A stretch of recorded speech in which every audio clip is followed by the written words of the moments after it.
এই দেশ, এই দেশের মাটি, মানুষই আমার সব কিছু। কাজে আমি দেশের বাইরে যাব না। দেশের এত সমস্যা, এই কোনো সমস্যা নিয়ে আলোচনা হয় না।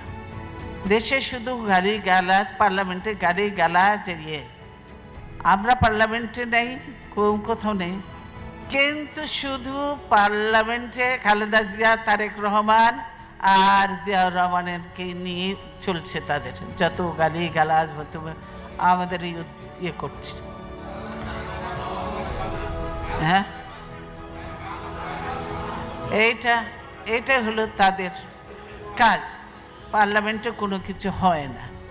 কাজে এই অবৈধ পার্লামেন্টে আমরা জানি, এই অবৈধ পার্লামেন্টে যত কিছু আইনই পাশ করুক, সত্যিকারের নিয়মতান্ত্রিক